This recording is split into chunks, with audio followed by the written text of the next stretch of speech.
كنا في وقت متأخر في نص الليل لما كنت قاعد قصاد هدى في ترابيزة واحدة في مطعم كان وقتها فاضي تماما ومفيهوش غير. كانت كعادتها جميلة جدا. احنا كنا منفصلين من شهور. حاولت كتير اننا نرجع لبعض لكن كانت دايما رافضة انها حتى تقابلني عشان نتكلم. لكن المرة دي وافقت. عشان كده اول حاجة نفسي اقولها لها: هدى انا بحبك وسعيد جدا انك وافقتي تقابليني. انتي وحشتيني جدا وبجد نفسي نكون مع بعض دايما. الجملة دي اللي كنت بدرب نفسي عليها إن أقولها لما وقفت قدام المراية بتاعة الحمام، لكن في الحقيقة ما قدرتش أقول لها كده. هي كانت حاسة باللي عاوزة أقوله، لكن كالعادة خيبت أملها. ودي كانت نفس المشكلة إن نهت علاقتنا من شهور. هي عايزة ترتبط براجل قوي وجريء، وأنا ياما حاولت، لكن للأسف دايما ببقى خايف ومكسوف حتى إن أقول لها كلام حلو. كنت شايف في عينيها نظرة وكأنها بتقول لي يلا قول، لكن أنا رد فعلي إني بصيت على الطبق اللي كان فيه السندوتش اللي قدامي. وفجأة سمعنا صوت صرخة كبيرة جدا في المطبخ. الصوت كان طالع من الباب المعدني اللي بيدخل على المطبخ. بصيت على هدى، لقيتها هي كمان بتبصلي ومصدومة من الصوت برضه. الأكيد إن في مشكلة حصلت في المطبخ، بس أنا ما كنتش عارف أعمل إيه ولا أتصرف إزاي. قالت لي قوم شوف في إيه، اعمل أي حاجة. أنا طلعت موبايلي من جيبي واتصلت بالشرطة وشرحت لهم الوضع ووصف المكان، لكن هدى كانت بتبصلي باستغراب وغضب وقالت لي إنها مش مبسوطة بالتصرف ده وإني لازم أقوم أشوف فيه إيه اللي حصل ومبقاش جبان. قلت لها الشرطة هتكون هنا في خلال 10 دقايق. لقيتها انفعلت وقامت مرة واحدة من على الكرسي وبغضب زقته لبعيد وبسرعة راحت ناحية المطبخ. حاولت أوقفها وأمنعها لكن معرفتش. فضلت مستني مكاني على الترابيزة اللي كنا قاعدين عليها. وقتها كان في صمت رهيب في المكان اللي أصلا ما كانش فيه غيري. حتى هدى لما دخلت مطلعتش أي صوت نهائي منها، وده اللي كان قلقني أكتر. هي إيه اللي خلاها تروح؟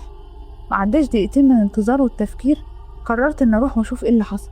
ما كنتش حاطط خطة ولا عامل حساب لأي فعل يحصل. وصلت للباب المعدني اللي بيدخل على المطبخ وبالراحة جدا زقيته واحدة واحدة.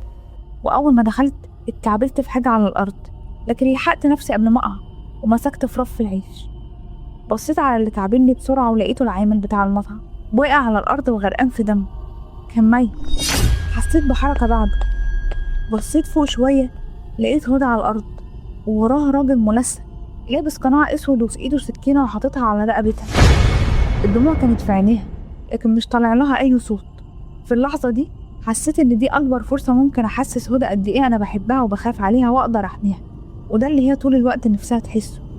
ما ترددتش لحظة ان اتجرأ لاول مرة في حياتي.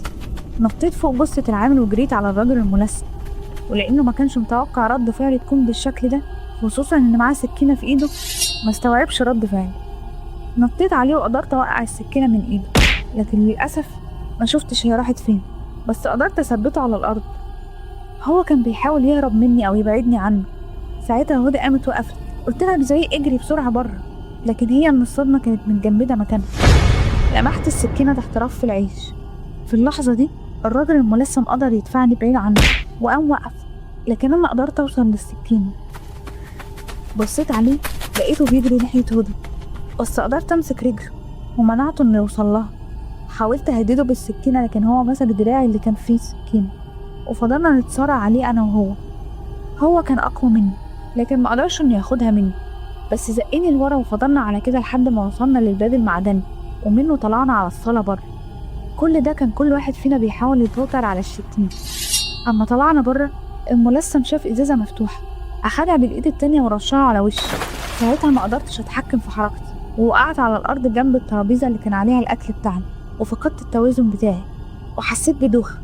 بسهولة قدر يمسك ايدي لكن قدرت اسيطر على نفسي وثبته تاني بالسكينة على الارض، وبقيت ايدي على رقبته وايد ماسكة السكينة.